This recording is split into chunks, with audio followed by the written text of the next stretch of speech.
Hey there YouTube, I'm Yukitsu, this is the Yukitsu Times. Welcome to my channel, welcome to Total War Warhammer as we continue along with our little tournament. We got Ganjamancer over here, previously known as Chumander in Keef, playing as the Orcs. He's got Azag the Slaughterer, Goblins, 2 units of Orc Boys, 2 units of Orc Biggins, 2 units of Goblin Archers, 3 units of Orc Boar Boy Biggins, a unit of Goblin Wolf Riders, 2 Arachnarok Spiders, which is pretty interesting. Over here we've got Zearoth K as Chaos. He's got Kolek Sun Eater, the Death Wizard, the Exalted Champion, 4 units of Chaos Warriors, 2 units of Chaos Warriors, Great Weapons, Chaos Warriors with Halberds, and 2 of the Chaos Spawn. So pretty interesting armies here, both of them fairly elite, relatively small, especially with those Orcs going for those, well, it's not even so much that they're elite, because they've got a lot of fairly low tier troops, but they've got those 2 really, really high tier monsters added in there as the bulk of their points there. It's a bit of an overcommitment almost to those sort of things, but on the other hand, they are very, very good. I just think if you're up against Chaos, you can probably get away with Giants, because Chaos does not have the best track record when it comes to missile units. And yeah, we'll see how that goes, though, for the Orcs and Goblins over there, and how that goes for the Chaos Warriors. Similarly, the Chaos Spawn, not necessarily my favorite unit, but I do actually think that they're a good unit against Orcs and Goblins, just because you don't necessarily have to worry too much about cracking through armor. Especially the current state of play, a lot of people do like taking things like Savage Orcs, and the Chaos Spawn can do pretty good damage against things like Savage Orcs, although their low armor does make it so that they die quite quickly against them. Over here we've got a wing with some cavalry and that Arachnarok Spider, and over here, same sort of thing. So flanks are going to be real heavy for the Chaos Warriors to sort of get through. Exalted Champion going to come up here to see what he can see, and Azag the Slaughterer doing sort of similar. I would like to see that Death Wizard coming up along with this guy, just in case, so that he could get that pick on Azag the Slaughterer. If he had both of them up there. As it is, you're going to see the Exalted Champion getting hit by a Spirit Leech probably, or maybe Azag is just going to turn around and let the archers deal with this guy. No, it does definitely look like Exalted Champion is going to be getting hit by a Spirit Leech there. Now, Spirit Leech is going to be necessary, because otherwise Azag is going to take a lot of damage fighting this Exalted Champion. A surprising amount. An Exalted Champion is not that wimpy a unit in melee combat. Death Wizard coming in, he's probably going to counter with another Spirit Leech against Azag, and you can see Azag getting chipped away there for some damage. That Spirit Leech now gone, and its Exalted hero is actually going to be relatively okay. What the hell? Oh, that's... Ugh, that is definitely a misclick. So these goblins taking Spirit Leech, basically going to lose like 3 goblins apparently, or 5 goblins. So they killed 5 goblins. That's a real great use of a Spirit Leech there. Another Spirit Leech going down on the Exalted Champion. He's taken about a half of the hit points off of our friend Azag the Slaughterer, though, so that's going to be quite interesting. It'd be nice to see the Chaos Warriors swapping out with these Chaos Warriors with Great Weapons in the center, because the Chaos Warriors would be the better choice in the center fight against these boys. Obviously, the Great Weapon's unnecessary, so you're going to want to use these regular old infantry. Looks like we're getting proper Spirit Leech this time against Azag the Slaughterer. Getting some charges in against... Kolek didn't get a charge there. It looks like those goblins sort of walked into him. A lot of units sort of walking forward into their opponents, it looks like. Kolek going to start wrecking through things, while Azag the Slaughterer looks like he's going to finish off the Exalted Champion. I do believe he probably hit it with one last Spirit Leech. It looks like he's taking one last Spirit Leech. Oh no, he's giving a Spirit Leech as he gets going here, hitting Kolek Sun Eater with one before he parts. And he's going to have to stick in a relatively safe location for the rest of this fight if he doesn't want to get picked off. Looks like he is getting hit by something. Yeah, that's an extended range Spirit Leech overcast there. He's getting pretty lucky with the overcasts, not having taken a miscast yet. The Spider over here getting a bit bogged down by not only the Chaos Spawn, but now he's got the Chaos Warriors with Halberds. Other side, less so. He's just fighting the Chaos Spawn, basically. The Orcs over here are getting absolutely wrecked, but we're seeing a lot of fire coming down into Kolek, as well as another Spirit Leech. The nice thing about Kolek is, since he does have a beefier hit point pool, he does survive Spirit Leeches a little bit better, but he should still be getting out of here. He's taking arrows for no reason whatsoever. Azag swooping in a little bit. I do imagine, though, that he's going to die pretty soon. Yeah, he's taking another Spirit Leech, and that's going to finish him off. He might as well have committed at that point in time. Kolek standing around doing nothing, taking some shots for free. Ragnarok Spider over here, finally basically done with these Chaos Spawn. There's 7 left, but they have no health, basically. Chaos Sorcerer going to see away those Goblin Wolf Rider Archers, it looks like. I'm not sure if he got much of a charge there. Orc Biggins getting beat by those Chaos Warriors. Looks like the fight for Chaos is wrapping up over here. Trying to send these Chaos Warriors up the hill into these Orc boys. as well, or sorry, into these goblin archers. Looks like the spiders, those are a little bit catching them up, just catching them up a little bit. Orcs down here. Kolek has taken so much free damage for no reason whatever, and like this has been something that really happens in a lot of these games. Alright, so finally you're going to see those archers stop poking away at Kolek since they're now engaged in melee with these Chaos Warriors. They're going to have no problem whatsoever chopping through those guys. Ragnarok Spider getting tied up by these Chaos Spawn as well as those Chaos Warriors with the Halberds. These Chaos Warriors with the Halberds being their best chance to defeat that sort of thing. They got the Death Wizard in melee combat with your Ragnarok. I don't know if I like that. Kolek as well. Kolek can do some good damage to it, but the Ragnarok Spider does outclass him just a little bit. You are seeing some charges as well from the Orc Biggins being in the fight.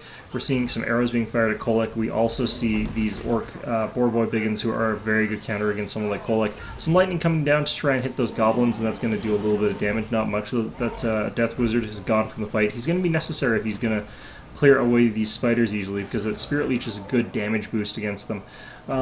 Dealing some okay damage to these goblin archers. More importantly, they're not firing. That's the important thing. These ones are getting ping-ponged back and forth by their morale as they're trying to run from these units and try to run from this unit. It'd be kind of interesting if they would run sideways, but this is kind of cleared off too, so the spider just getting absolutely surrounded. Kolek finally getting out of the fight a little bit, galloping his way through. I would love to see him just charge into the back of this unit of Orc Biggins because they will rally. They will be back in the fight. But looks like he's going to stop there. Goblin archers finally starting to lose some members of this unit, but they're still not broken. This is kind of crazy how long this is taking these goblins to break, as these Chaos Warriors just chop their way through them. They've killed quite a few of them. I don't know why that's taking so long. Anyway, over here, Ragnarok Spider taking a lot of damage, and their morale, its morale is actually quite low.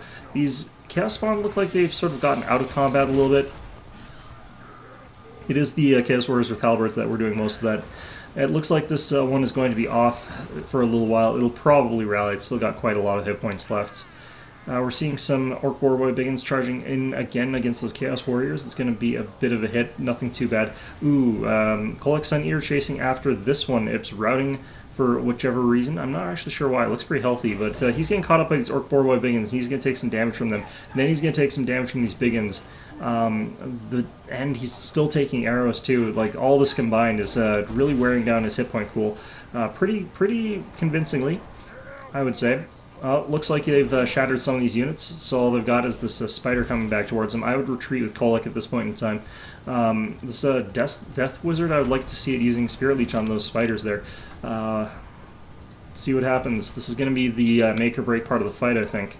Yeah, Kolek getting charged by that spider, and he's going to get poked. He's getting some poke back against it, dealing some damage. There's a Doom and Darkness. That's probably why it was running that first time.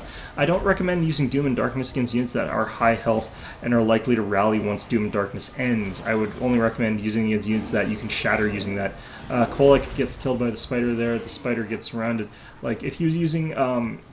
like, the Doom and Darkness is causing it to flee here, but this is, like, none of the units here can pursue it properly. If you have, like, Doom and Darkness put down on something and you can actually chase it and kill it that way while it's retreating, then that's fantastic. But in this particular case, I would have actually been using Spirit Leech against this guy because that would have caused enough damage. Another 2,000 points approximately. Like, let's check the 2 hit points here. Yeah, so this guy would be down to about 800 hit points and his morale would probably be shattered. The spiders are sort of converging back in. The Death Wizard getting into the Goblin Wolf Rider Archer is going to deal a little bit of damage to them. He's not actually that bad a melee combatant, but with the Arachnarok Spiders coming in, the fact that he's taken some damage already, he's probably not going to be able to last through this. We got, what is that? Aspect of the Dread Knight coming down on a unit of Chaos Warriors with great weapons. Not what I would call a good buff spell in this situation. Might have been a misclick. Getting caught up in these Goblin Wolf Rider Archers, and that is going to basically be the end of that Chaos Sorcerer there. He's going to try and get out of there, it looks like. It's chasing after these guys. They're out of ammunition, though, so not really a threat anymore. He's going to have to turn and fight these Ragnarok Spiders, though, get them off the field. If he can surround them and get their morale down without actually having to kill them or deal that much damage to them, that would be his best bet. These Chaos Warriors with great weapons are the ones that are going to be able to deal some damage to those Chaos Warriors, absorbing the charge from those Ragnarok Spiders, and a lot of the damage from them. They're broken now, but that did let the great weapons get in there safely. We are seeing these halberds get tied up by those Goblin Wolf Rider Archers. I do believe that this is going to start turning around as the Goblin Wolf Rider Archers are going to get chopped down pretty mercilessly, and you can see, in fact, that is pretty much what's happening here. A lot of dead wolf riders already. These spiders here, though, still chopping away at these Chaos Warriors with the great weapons, but we're starting to see some morale break here from this Ragnarok spider, and definitely going to... If those go down, then we're going to definitely see a win for Chaos. Alright, this one wavering pretty badly. They're still dealing some really good damage here, though. Oh, looks like one of their bars is gone. That one must have shattered. Yeah, shattered. And this one is now routing. Oh, shattered as well. So that's going to be the whole orc army there. Pretty interesting battle. It did come down to those Ragnarok spiders. And here's the thing, like, if they were giants, they would have still been there, because the giants have 100 morale each and way more hit points. So, you know, it just goes to show that sometimes those sort of small differences. Alright, so let's go into round 2 here. That was a pretty good one. And this one is going to be Ganjamancer as the Imperials versus Zearoth K as the Orcs. We've got the Imperial General Pyromancer, 4 units of Spearmen, 4 units of Swordsmen, 3 units of Crossbows, a Handgunner, 2 demigryph Knights, 2 Cannons. And for the Orc side, we've got Grimgor Ironhide, a Orc Shaman, 2 units of Goblins, 3 units of Orc Boys, 2 Orc Biggins, 2 Black Orcs, Orc Boar Boy Biggins, 2 Orc Boar Boy Biggins Savage Orcs, and a Giant. Now, this is a time where I would not like to see a Giant, the reason being that the Empire actually has fantastic tools for killing Giants. Whether it's the crossbows, which are really, really good at it, the cannons are okay at it, and the demigryph Knights with halberds are also really good with it. So you've got tons of tools for the Empire side that are really, really good at hunting Giants. The Ragnarok Spider can be a little bit more reliable, but he does get countered by the cannons to some extent, as well as by the demigryph Knights with halberds and the handgunners. But it's still a little bit better, because he's going to do okay against all of these crossbowmen at the very least, and crossbowmen is almost one of the guaranteed things. We're seeing some fireballs being flung at Grimgor Ironhide. That's going to deal some good damage to him, but not as much as something like a Shem's Burning Gaze. We are seeing the cannonballs also being fired at the regular old Orc Boys, and it would be really nice to see them being used against the Black Orcs, because those Black Orcs are a much bigger threat, or against the Giants, or against even the cavalry on the wings over here. Now, the demigryph Knights, it's difficult to say for sure what they're going to be firing at, or rather running at, but it's either going to have to be the Giant, or it's going to have to be the Orc Boar Boys. And honestly, I think that you might have a hard time killing all those Orc Boar Boys, just because, you know, 3 units, although, to be fair, the Orc Boar Boy Biggins are the only ones that are really that dangerous. The Savage Orc ones are just not quite as good against demigryph Knights, so it's a little bit of a peculiar choice against Empire. Here we're probably going to see a little bit of fire opening up, but they've got lots and lots of guys sort of, yeah, you've got lots of units with shields, high hit point pools, taking some shots for the rest of the army from those handgunners, so that's not going to deal that much damage to these guys. They're low value, so this is not too bad for the Orcs. Now, I don't expect the Empire's line is going to hold off very well against this Orc push here, but we'll see how things go. It looks like we got a misplaced fireball being flung right into the Orc Biggins. I would like to see more of those against Grimgor. Seeing the shots being placed against the Giant, exactly what you want to be doing in this sort of situation. Now, these swordsmen do need to be reinforced, because they will get cracked through right away. It looks like we got some demigryph Knights moving in as a reinforcement. Spearmen over here holding against 2 units of Orc Boys right to their front. It's going to be a little bit bad for them, just because of how much tougher the Orcs are, especially when they're outnumbering them. They've got Wog coming down on the Orc Biggins over there. Pretty nice vortex, but it's, let's see where it turns. Alright, sort of really awkward to look at when it's on this white sort of field here. Right into his demigryph Knights, but they're not taking any damage from it for some reason. Okay, well, that's not too bad. Looks like the Giant went down already, so these demigryph Knights should be getting free and being used elsewhere. Seeing a Vindictive Glare, or rather the Orcish equivalent, I cannot remember the name of it, being used against the Empire Generals, so that's going to be a good hit there. Seeing more fireballs, I suspect. No, what is this? Here we go, being used on the on Azeg, or on Grimgor Ironhide here.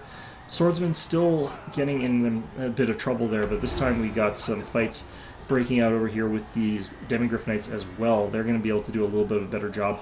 Grimgor Ironhide here getting knocked around a little bit by that Empire General, but he will in fact beat an Empire General. Cavalry fight has engaged, and it looks like the Spearmen over here, plenty of Spearmen coming in to assist. These demigryph Knights are getting absolutely damaged here. Ooh, fireball coming in. Let's see where that's landing, though. That bad angle on that. I think it dealt more damage to the demigryph knights. Cavalry from the orcs trying to disengage here. They're going to take a lot of damage pressed in as they are against these spearmen. So those spearmen are able to poke them as and prod them, tearing down quite a lot of those orc cavalry. Demigryph knights, of course, as well, are able to hack down tons of those guys. One of the units is also pulled back into the fight, so that's going to end pretty catastrophically for them. We're seeing some explosions on these cannons here. I'm not sure what's causing those, but those are hits indeed. Empire General still alive, still fighting Grimgor, still going away, and it looks like the Empire units will beat Grimgor here just because he's being outnumbered here. In the additional sort of fight here with the demigryph knights, yeah, he gets killed there, so the demigryph knights I think made all the difference there in a fight that he normally would have just barely lost. Probably seeing point-blank shots right into the back of these Black Orcs, and that is indeed what we're seeing while they're getting chopped apart from the front by the demigryph knights with the halberds. Demigryph knights dealing pretty good armor-piercing damage there. Ooh, that was a pretty big hit on that orc shaman over there.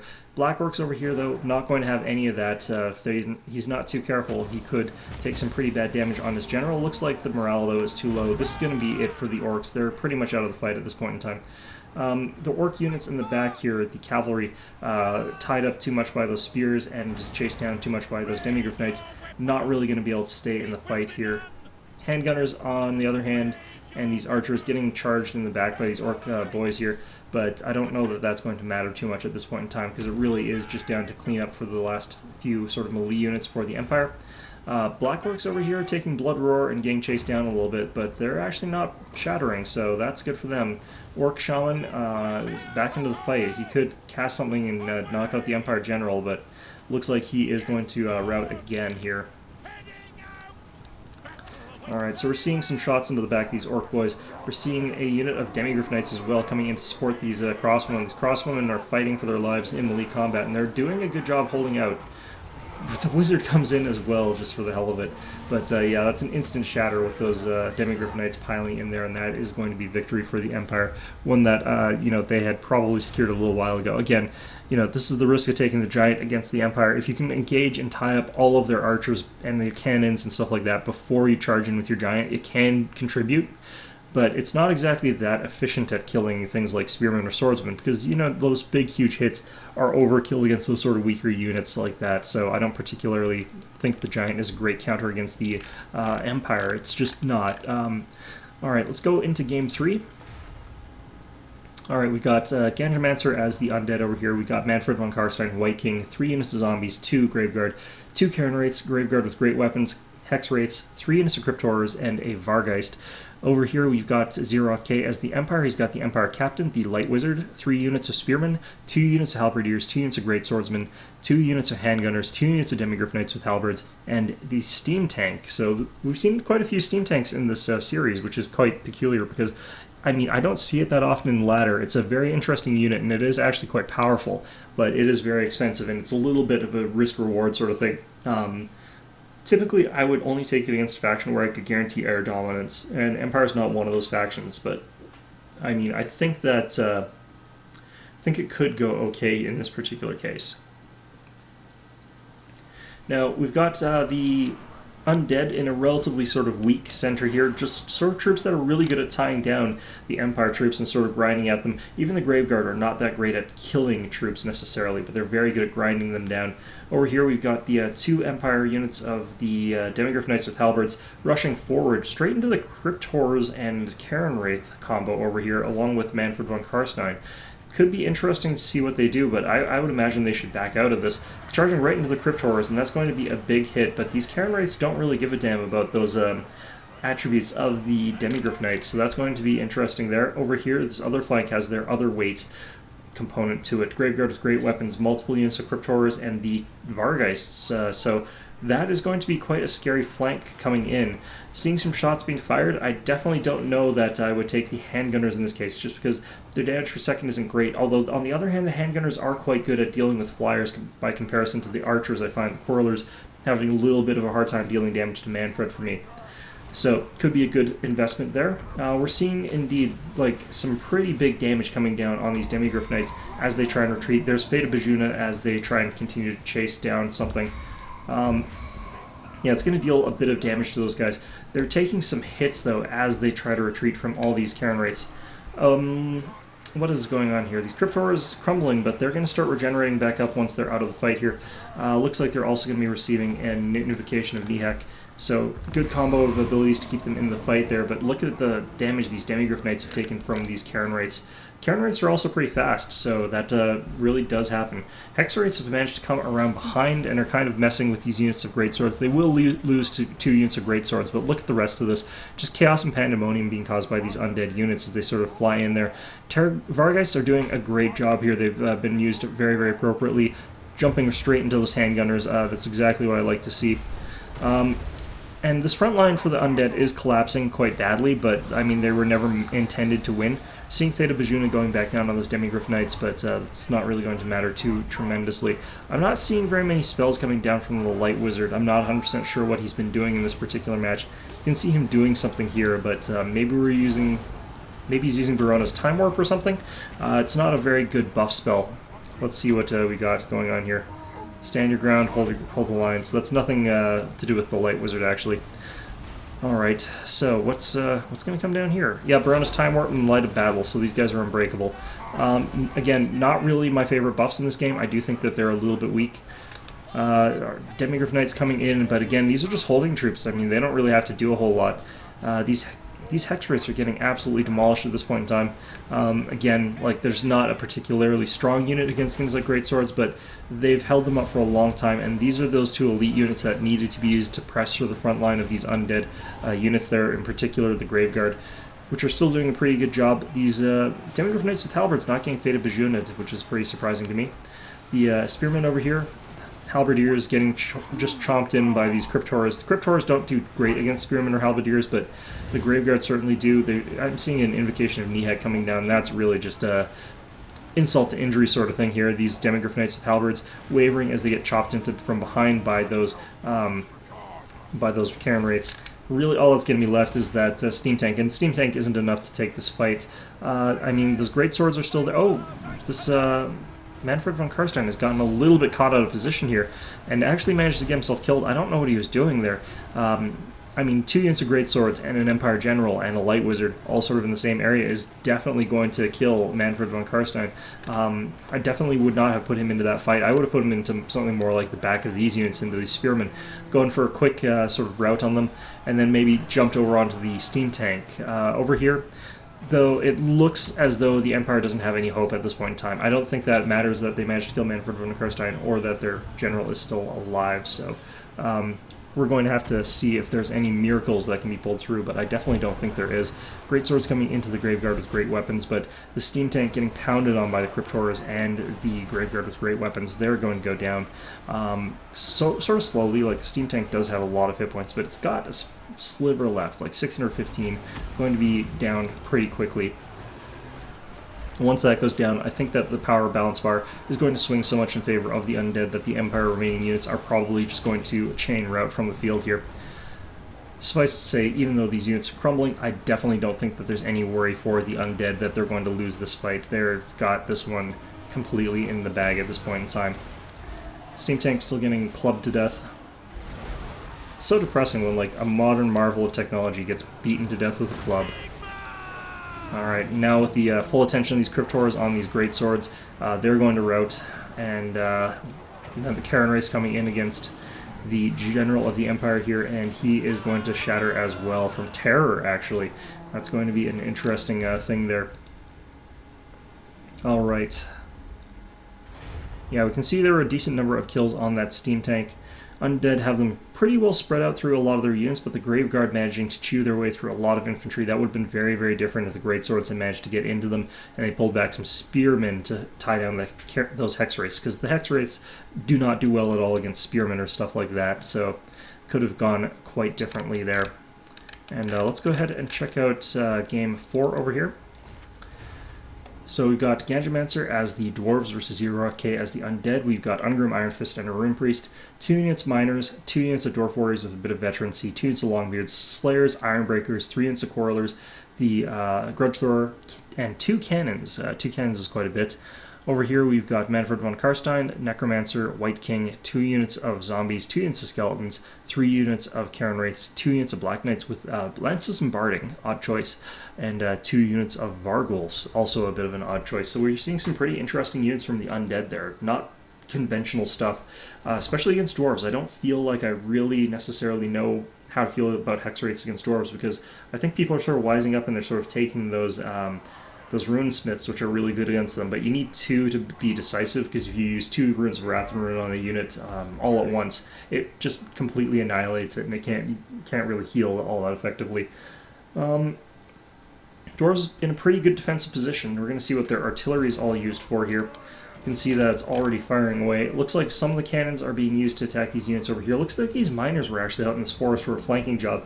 They're going to get noticed by these undead units who are going to just charge right at them. There's nothing that the miners can do to stop this many Black Knights and Vargulfs from doing, just tear them apart. I mean, this is going to be a flank straight into those guys and just going to annihilate them.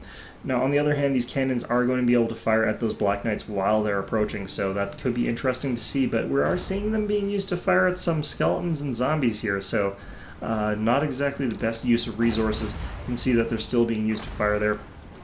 Not 100% sure if those are shots from the Grudge Thrower or the cannon. Manfred von Karstein keeping well clear of the front of the barrels of those guns, does not want to mess with those sort of things at all here. So miners do indeed get crushed very, very quickly by the Vargulf, by the Black Knights, and even though these units are getting a little bit strung out, they're going to have no problem running these guys down. You can see over here some of the Slayers coming up towards the fight. Looks like that's going to be enough to chase away these Black Knights and the Vargulf. I think that you could actually beat those Slayers with the Black Knights and Vargulf if you just tied them down with the Vargulf, got around behind them, and charged them in the rear with the Black Knights.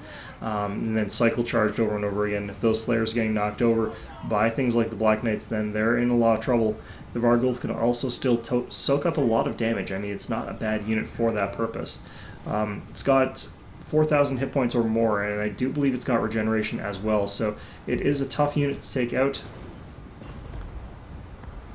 Yeah, they do have regeneration, so just want to double check that, not misinform anybody. Got some of these miners rallying. You got zoned out pretty hard by these Dwarf Slayers. Now, the Dwarf Slayers, even with their bonus versus large, are not fantastic against things like the Black Knights with Lances and Barding, who can deal pretty good damage on a charge against them, because they've got that loosely dispersed formation there, and they're not armor-piercing, so he could do that. I mean, they have got fairly high armor-piercing damage, but you got to remember they're a very expensive unit. If you charge them from multiple sides, you charge them with the Vargulf, if you keep cycling that, you're going to grind down the unit and kill it probably pretty quickly. This is probably a mistake, but we see Manfred von Karstein running in unsupported to try and kill some Quarrelers. Now, I do approve of that Goomba Stomp, but he needs to get back out of there. He's sort of staying around. These Dwarf Warriors are coming back around to attack him, and that's going to cause some problems. Yeah, it looks like as well the cannons have all turned around and are all firing at the Grudge Throwers too, actually. Grudge Throwers I don't think are that great at hitting someone like Manfred, but yeah, he's taken about half his hit points in health there. Not really accomplished a whole lot. He's dealt some damage to a unit of Quarrelers, but that's about it. Not really that effective. Over here we can see these Skeleton Warriors just charging in zombies. Miners throwing those blasting charges at those Skeleton Warriors, dealing a good amount of damage to them. Miners over here still zoning out the entire Vargulf cavalry thing. I mean, when you've got this many, you should be splitting them off into different directions so that you could be hitting different things. Like a unit could be coming in after these Quarrelers, a unit could be tying up the Slayers, a unit could be going after the cannons, a unit could be finishing off these miners, and that would be a decisive thing to win. We are seeing Rune of Wrath and Rune being used against the Karen Wraiths, which is exactly what you want to be doing with those guys. Longbeard's over here engaged with a Necromancer and the zombies. They're going to have no problems whatsoever with that. Vargulf coming in, but you've got like all the Vargulfs and then the Slayers as well, and then nothing is coming after these cannons. Looks like the Black Knights have sort of walked into... I don't know if they got a charge against the Slayers or not, but we're seeing just a ball here, and this is not what you want to do. You want to get those sort of Black Knights... You know, if they're engaged in here, you sort of get the Black Knights over here so that when they try and disengage with the Quarrelers, you can still charge them freely, and they're going to take tons and tons of damage. You want one of the Vargulfs off over here attacking those guys. Instead, they're all bogged in with these Dwarf Warriors, getting crossbows into the Vargulf, and that's going to be a really quick death for him. Like, he needs to get that out of there. White King coming in to fight Ungrim Iron Fist, and I mean, this is going to be a pretty one-sided battle just because of the high armor-piercing damage on Ungrim. So we'll have to see how that ends up being there. Yeah, this Vargolf is getting completely shredded, and these Black Knights are doing pretty okay, actually. I mean, there's nothing really too wrong with their performance there. These Black Knights getting chased off by the Slayers. The Slayers are going to slowly grind them down, I suspect. Some cannon shots being fired into these Black Knights as well. That's going to be pretty interesting. Starting to see Manfred coming back into the fight. He's getting shot at by these Quarrelers. I mean, at this point in time, this is when I would charge into the Quarrelers, when the rest of the army is otherwise engaged. They can't simply countercharge him. I definitely think they're the bigger threat. Here we see the White King popping, and that was actually pretty decisive. I don't think that Angrim Ironfist even really took very much damage. Got Vargas coming into the combat with the cannons here. I think that it might be a little too late, though. His morale is absolutely atrocious over there. Black Knights over here managed to get caught and destroyed, so it's going to be quite bad. Still seeing the wizard, we're still seeing Manfred over here getting completely wrecked. Looks like we're seeing the Runesmith over here doing good cleanup because all the Karen Wraiths are pretty much dead except for the one unit over here. Seeing a miscast as well from Manfred, and that's really not what you want to see. He is using it for an Overcast Invocation of Nihek, however, which is going to keep these Karen Wraiths in the fight, and he's also keeping himself in the fight since he is in the area of effect of that. But looks like we're finally seeing some units coming into those Quarrelers, as well as some damage being put onto Angrim Ironfist. Angrim Ironfist is also taking a Spirit Leech, so if he goes down, that could be a little bit bad for the Dwarves, but I do think that the Dwarves have this in the bag at this point. This Vargolf is just not doing any damage and is still critical on his binding against his cannon crew. If anything even walks up near him, this thing's going to disintegrate. And the front lines for the undead over here, just not really that good. Rune of Wrath and Rune being put down on the Necromancer, not a good choice as far as I'm concerned. But, I mean, when you're out of targets, you're out of targets, and you just put it down on whatever you can. I would have saved it, I would have started running it towards these Karen Wraiths over here, because that's going to be the easy way to get rid of it. But, yeah, finally seeing, well, not actually seeing a charge into those Quarrelers, just sort of tap dances his way up towards them. Vargolf's still getting absolutely pounded on. It's going to go down pretty soon here. It's completely covered in blood. And, I mean, it's getting a good charge off against Angrim Ironfist, so that could be good there. Yeah, this guy's going to be toast in just a second here as other units just... That's a little bit overkill. The satchel charge is coming in against the Vargolf, probably dealing more damage to the dwarves around it than it did to the units that's fighting. And it finally flops over dead. Angrim Ironfist here might get killed by Manfred von Karstein. I would imagine that Manfred does have the means to do it. He's chasing down some of these Quarrelers with his Karen Wraiths, but there's nothing at this point in time that he can do to win this fight. I mean, it is pretty much over. Seeing Angrim Ironfist getting a bit frisky running up there. Oh, here comes Rune of Wrath and Rune on the Karen Wraiths. Yeah, Angrim Ironfist does get killed there, but I don't think that that's going to be enough to dissuade the dwarves at this point in time. We'll see, but we see some units rallying for the dwarves coming back into the fight. The Rune Priest is now fighting Manfred von Karstein. Manfred von Karstein should have no problem whatsoever completely annihilating the Rune Priest here. Those miners should have been coming up to support him earlier. But, you know, those sort of mistakes are very, very easy to make because, I mean, how do you deal with flyers necessarily? Well, definitely not by throwing demolition charges at your own Rune Priest. Still getting cannon shots into Manfred. We're starting to see some crossbow shots being fired into the Karen Wraiths. It's going to be kind of interesting. But, yeah, the Rune Priest looks like he rallied, and von Karstein is just going to completely disintegrate at this point in time. So that's going to be our third victory for Ganjamancer. Very well played on those last few games there. I think that was a pretty interesting match. So, yeah, this one goes to Ganjamancer 3-1. So, 60 kills on that Rune Priest, no kills on Angrim Ironfist, but he was dueling with the big guys. Ironbreaker is doing a little bit disappointing. They were beaten by Longbeards. I mean, 84 kills is actually not that good for Longbeards, even against the tougher units. But, I mean, it happens. Maybe they were up against Karen Wraiths. 33 kills on the cannon, 20 on the Grudge Thrower, 26 on the other cannon. Quarrelers did virtually no kills because they were firing at things like Manfred von Karstein and, of course, the Vargolf. So their role in this was tremendously important. And, in fact, you can see one gained a veterancy over it. Slayers similarly fighting very, very high tier units, Black Knights with lances and barding being primarily one of the things we see them fighting. Miners, I don't know if I would say that they were worth it in this fight, but they did a pretty good job. For the undead, Black Knights with lances and barding, definitely not worth the price that they paid for them. The Karen Wraiths, only one of them sort of got their price back. The other two got disintegrated far, far too quickly by the Rune of Wrath and Ruin, and the fact that their killing speed is really low. You just have to slowly grind your way through the opponent, and if they're flinging constant Rune of Wrath and Ruin at you, that really dampens your ability to use that strategy. Anyway, that is going to be our second round. And we've got our finals between Ganjamancer, whatever his name happens to be when he ends up playing those games, versus Chomp. So that will be our championship finals. We'll see who wins it. I hope you're there for the finals, and I hope you enjoyed the videos.